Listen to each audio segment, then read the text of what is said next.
I spent 3 years building the most profitable tech division at Highland Solutions. I worked weekends while others played golf.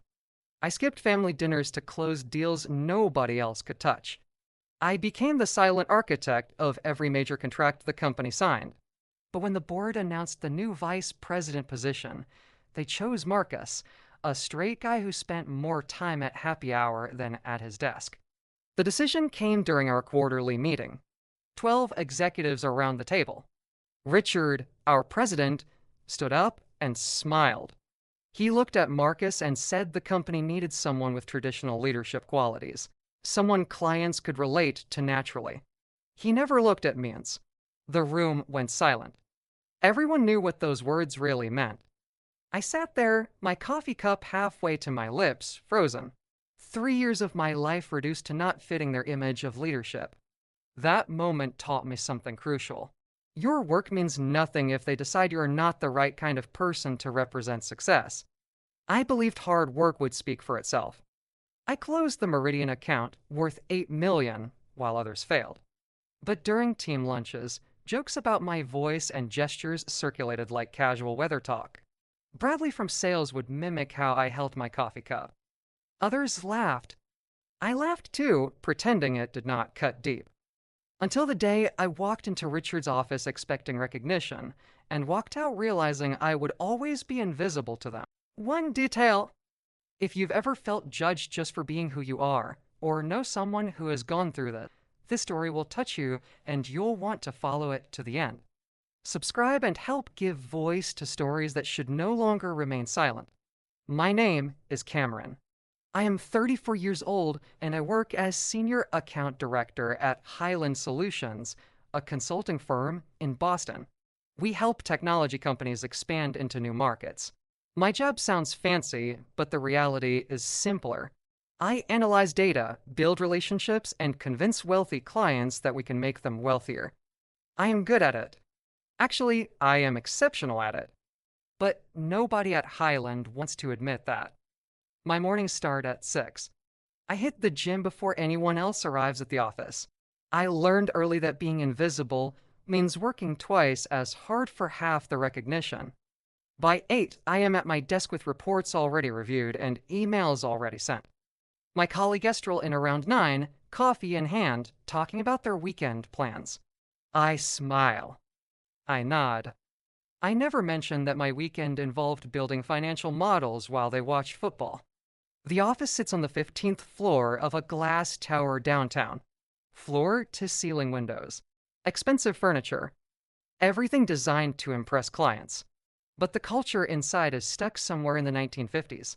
During meetings, Rickard always asks Bradley for his thoughts first. Then Marcus. Then James. I sit at the end of the table, waiting. Sometimes Richard glances my way and asks if I have anything to add. As if my analysis of the entire project is just an optional footnote. The microaggressions come in small doses. Bradley imitates how I gesture when I talk. Sarah from marketing asks if I can recommend a good hairstylist, then giggles with others. During a client presentation, Richard introduced me as their creative consultant, not as the lead strategist who built the entire pitch. The client looked confused. I corrected it professionally. Richard laughed and said he always mixes up titles. But he never mixes up Marcus's title. Last month, we landed the Meridian account, a tech startup worth $8 million in consulting FE. I spent 4 months researching their market position, identifying growth opportunities, and building relationships with their executive team. The day we signed, Richard organized a celebration. He praised the team's collective effort. He specifically thanked Marcus for his leadership. Marcus had attended to me. I had attended 27. Nobody corrected Richard. I stood in the back, holding a glass of champagne I did not drink, wondering how much longer I could tolerate this. But something changed 3 months ago. We started working with a new client. Alexander Chen, the son of Chinese immigrants who built a software empire worth $3 billion. His company, Novage, needed help expanding into European markets. Richard assigned me to the initial research. He thought it would be a small project. Instead, Alexander saw potential for something much bigger. Our first meeting happened at his office in Cambridge, a modern building with minimalist design. Alexander greeted me personally. He was 41, tall, with sharp features and an intensity that filled the room. We talked for 3 hours about market strategies, cultural differences, and growth projections. He asked detailed questions. He challenged my assumptions. He respected my answers. For the first time in years, I felt seen. Over the following weeks, our professional relationship deepened.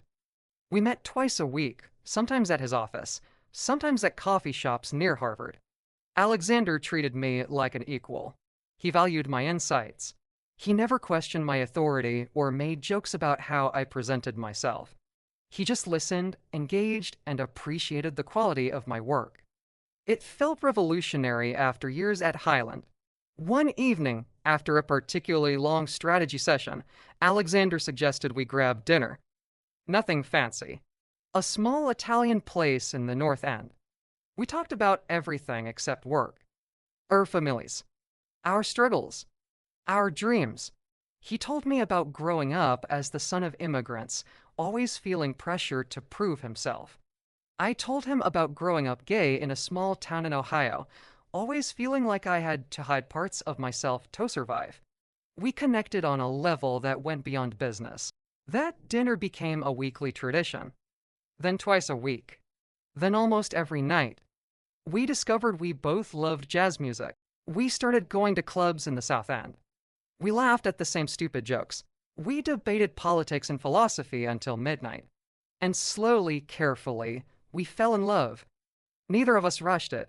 We both had too much experience with disappointment to move carelessly. But 3 months after our first meeting, Alexander kissed me outside a jazz club on a cold November night. My life shifted in that moment. At work, I kept everything private. Highland Solutions was not ready to know about my personal life. Richard had made enough comments over the years about traditional values and appropriate behavior. I had learned to compartmentalize. My relationship with Alexander existed in a beautiful separate world. At Highland, I remained the invisible senior account director who worked harder than everyone else and received less recognition. But the invisibility was getting harder to tolerate. During a team meeting last Tuesday, Bradley made a joke about me new haircut. He said I looked like I was trying out for a boy band. Everyone laughed. Even Richard smiled. I sat there, my face burning, pretending it was funny. After the meeting, I locked myself in the bathroom and stared at the mirror. I looked tired. 3 years of proving myself had worn me down. I thought about quitting. I thought about walking away and starting fresh somewhere else. Somewhere that might actually value who I am. That night, I told Alexander everything. We were at his apartment, a beautiful space overlooking the Charles River. I explained the years of microaggressions, the casual cruelty, the systematic erasure of my contributions. Alexander listened without interrupting. When I finished, he held my hand and said something I will never forget. He told me I deserve better. He said talent like mine should never be diminished by small-minded people, and then he mentioned something that would change everything. Novage was planning a massive expansion into South America. They needed a consulting partner. He wanted Highland Solutions to compete for the contract. But more importantly, he wanted me to lead it. The contract was worth $45 million over 3 years. It would be the largest deal in Highland's history. Alexander made it clear. If Highland wanted Novage's business, I would be the lead consultant. Not Marcus. Not Bradley. Me. I felt a surge of hope mixed with anxiety. This could be my moment to finally prove my worth. Or it could be another opportunity for Richard to sideline me at the last minute. I did not know which way it would go. But I knew I had to try. Richard called an emergency meeting on Monday morning.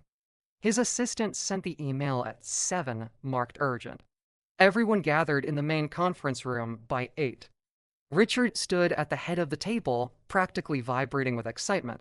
He announced that Novage, one of the fastest growing tech companies in the country, wanted to discuss a major consulting partnership. The room erupted in whispers. $45 million. 3-year contract. South American expansion. This was the opportunity that could transform Highland Solutions from a regional firm into a national powerhouse. Richard explained that Alexander Chen specifically requested Highland for this project. He praised our track record. He complimented our market analysis. Then Richard said something that made my stomach drop. He said he would personally lead the proposal team. Marcus would serve as project director. Bradley would handle client relations, and I would provide research support. Research support. After 3 months of building the relationship with Alexander, I was being reduced to a research assistant. I spoke up. I reminded Richard that I had been working directly with Alexander for months. I knew his vision. I understood Novage's goals. I had already begun preliminary analysis on South American markets. Richard smiled that condescending smile I had learned to hate. He said my contributions were valuable. But this project required senior leadership. Someone with executive presence. Someone clients would feel confident following. He did not say the quiet part out loud. But everyone in the room heard it anyway. I was not the right image for a $45 million contract. The meeting continued without me. Richard outlined timelines and deliverables. Marcus took notes and asked strategic questions. I sat there feeling my 3 years of work crumbling. That evening, I called Alexander. I explained what happened. He listened quietly. Then he said something that surprised me. He told me to be patient. He had a plan. He asked me to trust him and keep working on the proposal. He promised everything would work out. I wanted to believe him. But years of disappointment had taught me to expect the worst. Over the next 2 weeks, I worked around the clock on the Novage proposal. I built financial models. I researched South American tech markets. I identified growth opportunities and potential challenges. I created a comprehensive strategy that covered everything from market entry to long-term sustainability.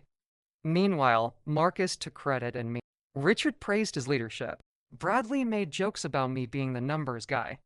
The pattern was depressingly familiar. The formal proposal presentation was scheduled for Friday afternoon at Novage headquarters. Richard prepared his pitch. Marcus rehearsed his talking point. Bradley selected his most expensive suit. I was told to bring printed copies of the research materials. My role was to sit quietly and hand out documents when asked. I felt like an intern, an invisible assistant whose actual contributions would be erased the moment the contract was signed. Thursday night, Alexander came to my apartment. We had been seeing each other almost every evening, though we kept everything completely private. Nobody at Highland knew. Nobody at Novage knew.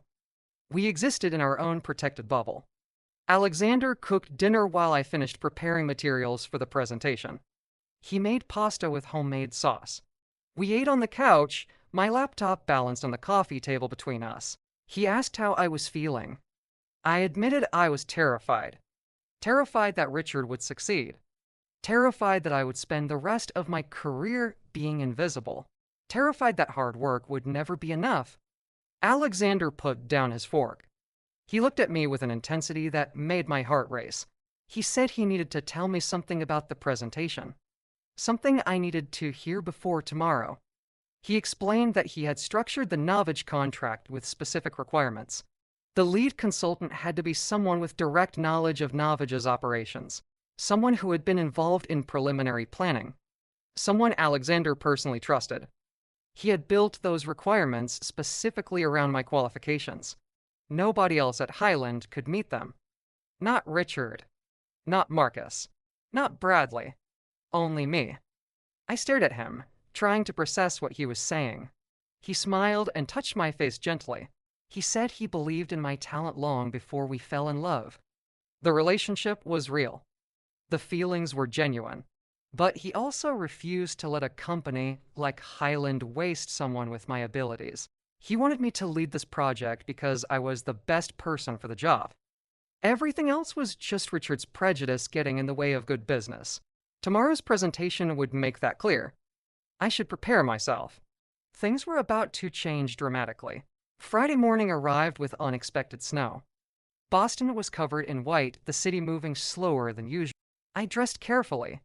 Professional, but not trying too hard.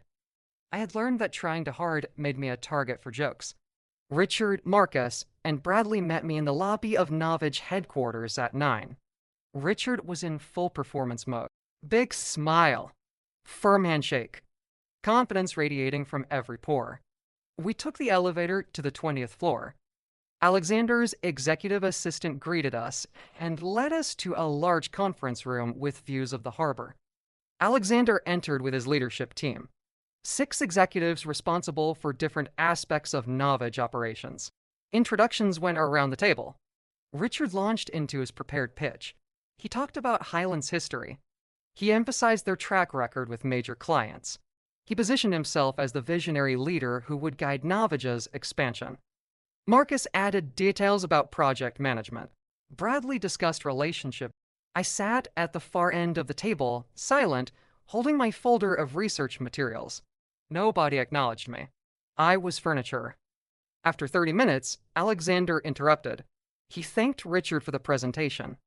Then he said something that made the death room temperature drop. He said Highland's proposal was impressive, but it had a fundamental flaw. The leadership structure did not align with Novage's requirements. He needed someone who understood his company's culture and vision, someone who had already invested time in understanding their market position, someone with proven analytical skills and strategic thinking. He looked directly at me. He said Cameron was the only person at Highland who met those qualifications. Richard's smile faltered. He tried to recover. He said he appreciated the feedback. He emphasized that he would be personally overseeing the project. Alexander cut him off politely but firmly. He said personal oversight was not the same as hands-on leadership. He needed the lead consultant to be someone who could work directly with his team every day. Someone who understood the details. Someone his executives trusted. He turned to his chief operating officer and asked her opinion. She nodded and said she had been working with me on preliminary research for weeks. She trusted my judgment. She wanted me leading this project. Marcus tried to interject. He said he had extensive experience managing large contracts. Alexander smiled and acknowledged Marcus's experience. But then he pulled out a document, a list of contractual requirements for the consulting partnership. Specific qualifications your lead consultant must possess. Direct experience with Novage operations. Minimum 3 months of collaborative work with the executive team. Demonstrated expertise in South American market analysis. Personal relationship with Alexander Chen based on professional trust. Every single requirement pointed to me. Nobody else at Highland qualified. The room went completely silent. Richard's face turned red. I could see him processing the situation. He had been outmaneuvered. Alexander had built a contract specifically designed to require my leadership. There was no way around it. Highland Solutions could win the $45 million contract, but only if I was in charge. Richard looked at me with an expression I had never seen before. Respect mixed with resentment. He realized he had underestimated me completely. Richard agreed to Alexander's terms. What choice did he have? $45 million does not walk away because of personal preferences. The contract was signed 2 weeks later. I became lead consultant on the biggest project in Highland's history. Suddenly, everyone wanted to be my friend. Bradley stopped making jokes.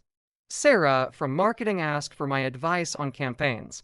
Marcus tried to position himself as my mentor, which was laughable. But Richard remained coldly professional. He congratulated me publicly. He praised my work in company meetings. But Hizzies told a different story. He resented everything about this situation. The work began immediately. Novage's South American expansion required detailed analysis of 12 different markets. I traveled to Sao Paulo, Buenos Aires, Mexico City, and Santiago. Each trip meant long flights, difficult time zones, and endless meetings. Alexander joined me for some trips. His presence made everything easier. He knew how to navigate complex business cultures. He opened doors I could never open alone. And privately, our relationship deepened. We stole moments together between meetings. Quiet dinners in hotel restaurants. Late-night conversations in unfamiliar cities. We fell more in love with each passing week. But the travel schedule was brutal. I was gone 3 weeks out of every month. I worked 16-hour days. I analyzed market data until my eyes blurred. I built relationships with local business leaders who would be crucial for Navaja's success. I created comprehensive reports that covered everything from regulatory challenges to cultural considerations. The quality of my work was undeniable. Even Richard had to admit I was exceeding expectations. The project was ahead of schedule and under budget. Navaj executives were thrilled. Everything was going perfectly. Too perfectly. 6 months into the project, cracks started showing. I was exhausted. I had lost 12 pounds from stress and irregular eating. I missed my friends' birthdays. I forgot my sister's anniversary. My life had become nothing but work and travel. Alexander noticed. He worried about my health. He suggested I delegate more responsibilities, but I was terrified of giving Richard any excuse to sideline me. I had fought too hard to prove myself. I could not afford to show weakness now. The breaking point came during a trip to Lima. I was meeting with Peruvian government officials about tech regulation. The meeting ran 6 hours longer than scheduled. I missed my flight back to Boston. I ended up spending the night at the airport, sleeping on plastic chairs, trying to finish a report to the next morning. I called Alexander at 3 in the morning, Lima time. I was crying from exhaustion. He told me to come home. He said not contract was worth destroying myself. I promised I would rest after this phase was complete, but we both knew I was lying. Back at Highland, the resentment was building. Richard had learned to hide his prejudice behind professional language, but others were less careful. Bradley started rumors that I was only leading the project because of personal connections, not merit. Sarah whispered that Alexander probably felt sorry for me. Marcus told people I was in over my head and TheProject would collapse eventually. The gossip spread through the office like poison. Nobody said anything directly to me, but I felt it in every interaction. The sideways glances, the conversations that stopped when I entered a room, the casual exclusion from social events. I tried to ignore it. I focused on the work. The project was succeeding beyond anyone's expectations. Navaj was thrilled with our progress. We had identified market opportunities worth hundreds of millions in potential revenue. My analysis had prevented several costly mistakes. Alexander's executive team considered me an invaluable partner. None of that mattered to my colleagues at Highland. They had decided I did not deserve this success. They were determined to undermine me however possible. The final betrayal came from an unexpected source. Jennifer had been my closest friend at Highland. We started on the same day 3 years ago. We supported each other through difficult projects and office politics. She was one of the few people who never made jokes about my mannerisms. I trusted her completely. I confided in her about the pressure I was feeling. I told her about the exhaustion, the anxiety, the fear of failing. I thought she understood. I was wrong. Jennifer went to Richard with everything I had told her. She framed my exhaustion as incompetence. She suggested I was overwhelmed and needed to be replaced. She recommended Marcus take over before TheProject collapsed. She did this while smiling at me in meetings, while asking how I was doing, while pretending to be my friend. I found out through an email accidentally sent to me instead of Richard. An email where Jennifer detailed all my perceived weaknesses and suggested a transition plan. I confronted her in the parking garage after work. She did not even have the decency to look ashamed. She said she was protecting the company. She claimed I was risking Highland's reputation by being in over my head. She said someone needed to be realistic about my limitations. Then she said something that revealed her true feelings. She said people like me always got opportunities we did not earn. She said I was only leading the project because Alexander felt obligated to support diversity. She said everyone knew the truth. I was a token, a checkbox, not a real leader. I stood there in the cold garage, my breath visible in the February air, realizing that 3 years of friendship had been a lie. Jennifer had smiled at me while harboring the same prejudices as everyone else. She had pretended to support me while waiting for an opportunity to tear me down. I walked to my car without responding. There was nothing to say. She had already decided who I was. Nothing I accomplished would ever change her mind. That night, I told Alexander everything. We were at his apartment. I was supposed to be packing for another trip to Buenos Aires. Instead, I sat on his couch and cried. I told him about Jennifer's betrayal, about the office gossip, about feeling like no amount of success would ever be enough. Alexander held me and let me fall apart. When I finally stopped crying, he said something that changed my perspective. He said Highland Solutions did not deserve me. He said I had proven myself 1,000 times over. And he said he wanted to offer me something. A way out. A way forward. Alexander explained that Novage was planning to bring consulting operations in-house. They wanted to build their own strategic advisory division. They needed someone to lead it. Someone with proven expertise in international expansion. Someone his team already trusted. He wanted me to leave Highland and join Novage as Vice President of Strategic Development. The salary would be triple what I made now. The role would give me authority to build my own team. I would report directly to him. It was everything I had ever wanted professionally, and it came from someone who loved me for who I was, not despite who I was. I said yes immediately. We agreed I would finish the current phase of the South American project. Then I would resign from Highland and transition to Novage. We will keep everything confidential until the right moment. Alexander wanted to ensure Highland could not sabotage my exit. We had 8 weeks to prepare. 8 weeks to position everything perfectly. I felt hope for the first time in months. Not just hope for my career. Hope that I could finally stop hiding. Stop proving myself to people who would never value me. Stop pretending that hard work alone would overcome their prejudice. But Richard found out before we were ready. Sami and Novage leaked information about their new internal consulting division. Richard connected the dots immediately.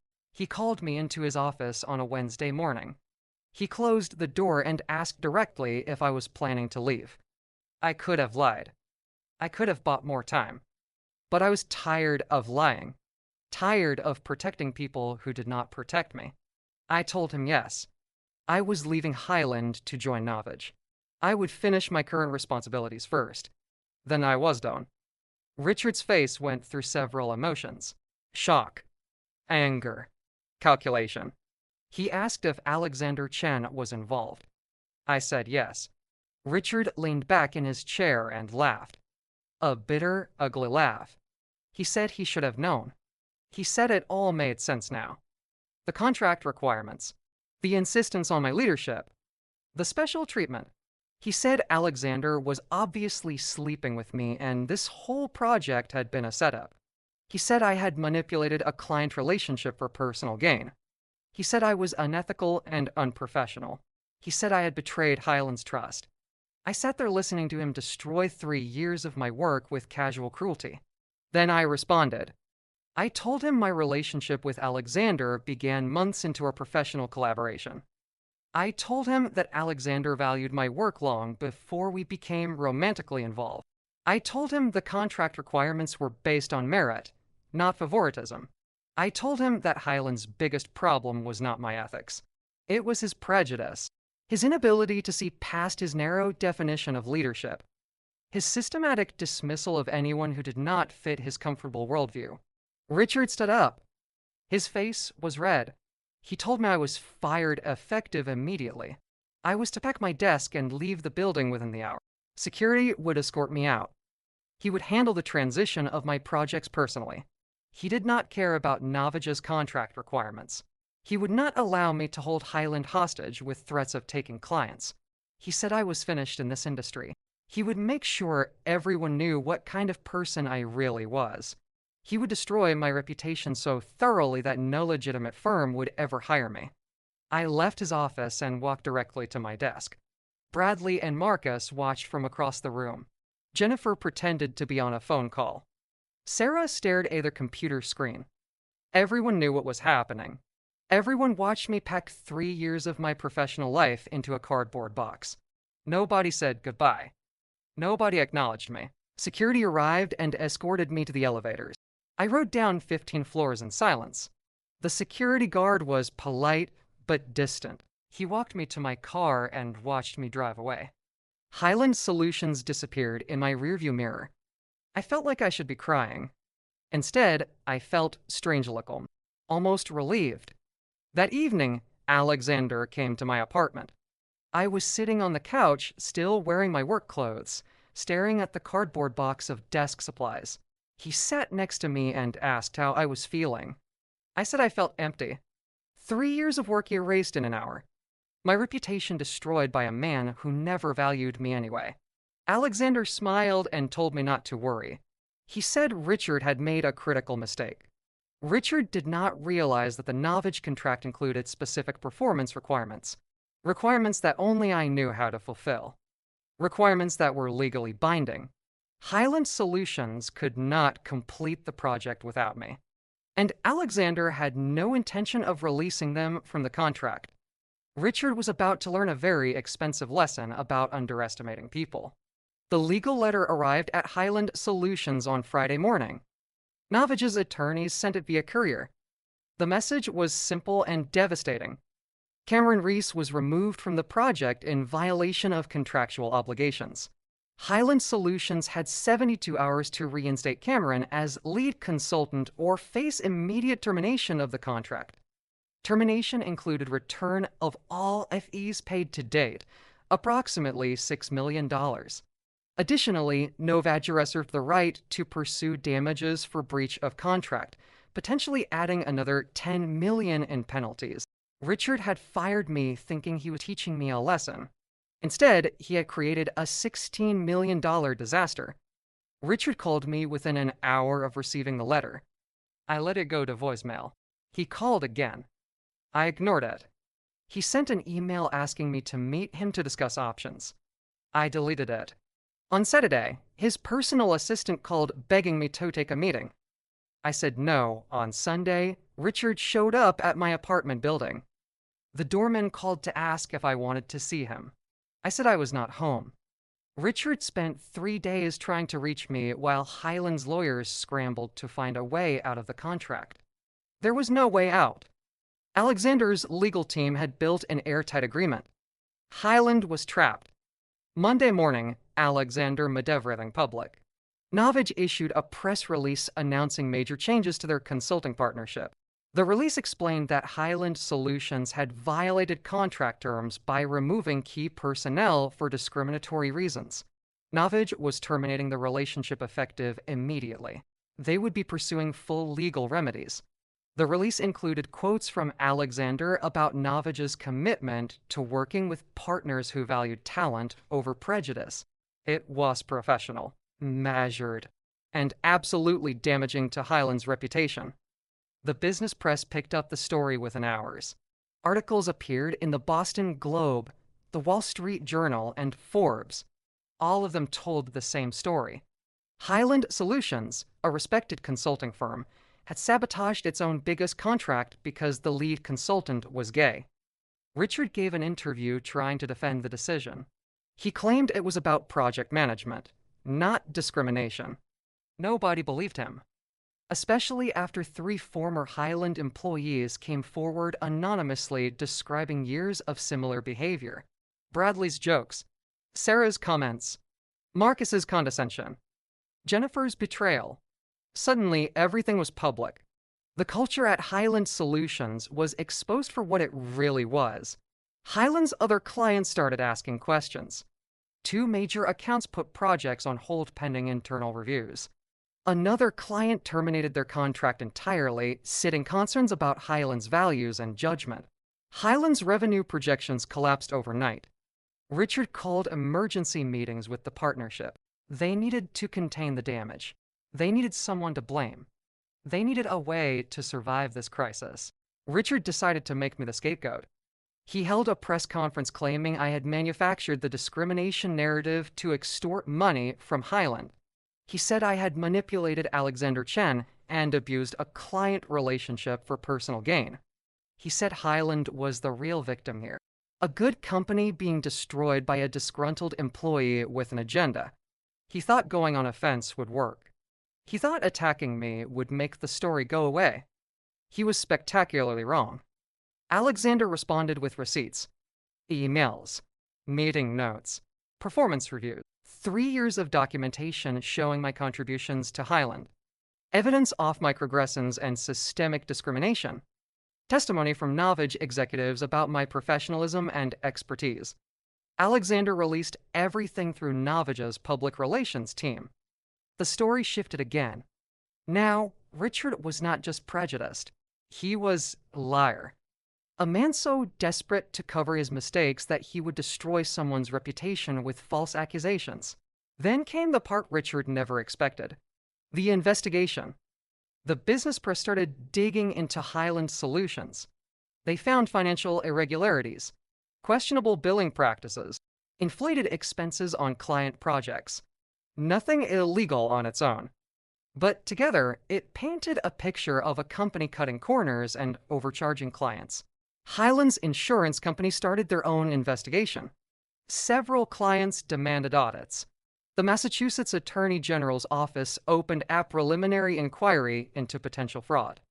Richard tried to blame others. He pointed fingers at Marcus for project management failures, at Bradley for questionable expense reports, at their finance director for billing errors. But the investigation kept circling back to Richard. He had signed off on everything. He had created the culture that allowed these practices. He was ultimately responsible. Within 3 months, Highland Solutions was facing multiple lawsuits, regulatory investigations, and a complete collapse of their reputation. I watched all of this from a distance. I had started at Novage 2 weeks after being fired from Highland. My new role was everything Alexander promised. I built a strategic advisory team. I hired talented consultants who had been overlooked by traditional firms. I created a culture based on merit and respect. We completed the South American expansion project brilliantly. Novage's entry into those markets exceeded every projection. Alexander's board of directors was thrilled. I received a bonus larger than my entire annual salary at Highland. But the best part was not the money. It was walking into Novage headquarters every morning and feeling valued. Nobody made jokes about my voice. Nobody questioned my authority. Nobody treated me like I was less than. I could finally breathe. I could finally be myself without constantly monitoring every word and gesture. I could finally focus on doing excellent work instead of proving I deserved to be there. It felt revolutionary. 6 months after I left Highland, the company filed for bankruptcy protection. Richard was forced out by the remaining partners. They tried to salvage what was left of the business, but the damage was too severe. Highland's client list evaporated. Their best consultants left for competitors. Their office lease was broken. 3 years from now, Highland Solutions will be a cautionary tale in business school case studies. A warning about what happens when prejudice becomes company policy. Marcus reached out to me in September. He sent a LinkedIn message asking if Novage was hiring. He said he had learned a lot from working with me. He said he wished things had gone differently at Highland. He hoped we could move past old conflicts. I read the message 3 times. Then I blocked him. Some people do not deserve second chances. Marcus had opportunities to stand up for me. He chose comfort over courage every time. Now, he was facing consequences for that choice. Jennifer sent an email in October. She apologized for betraying my trust. She said she was wrong. She said she let fear and jealousy cloud her judgment. She said she hoped I could forgive her someday. I did not respond. Forgiveness might come eventually, but not now. The wound was too fresh. She had smiled to my face while stabbing me in the back. That kind of betrayal does not heal quickly. Bradley ended up at a small consulting firm in Providence. Sarah left the industry entirely. Richard tried to start his own company, but could not attract clients. His reputation was too damaged. The business community has a long memory for this kind of failure. He had spent decades building credibility. I had destroyed it in 6 months without raising my voice. Sometimes the best revenge is not dramatic confrontation. Sometimes it is simply letting someone's own actions speak for themselves. Alexander and I moved in together last month. A beautiful brownstone in Back Bay. We're not hiding anymore. We attend business functions as a couple. We talk openly about our relationship. Some people disapprove. We do not care. We have built something real. Something based on mutual respect and genuine love. Something that does not require me to minimize myself to make others comfortable. It took me 34 years to find this kind of peace. I am not letting it go. Navaj announced this morning that we are opening new offices in London and Singapore. I will be leading the international expansion strategy. My team has grown to 15 consultants. We're doing the kind of innovative work I always dreamed about. Work that matters. Work that is changing how companies think about global markets. And I am doing it as myself. Fully, completely, unapologetically myself. That is worth more than any contract. More than any revenge. More than any victory over small-minded people who never believed I could succeed. Looking back, I understand now that Highland Solutions was never going to value me. No amount of hard work would have changed Richard's mind. No number of successful projects would have erased his prejudice. I spent 3 years trying to prove myself to people who had already decided I was less than. That was my mistake. Not being gay. Not being different.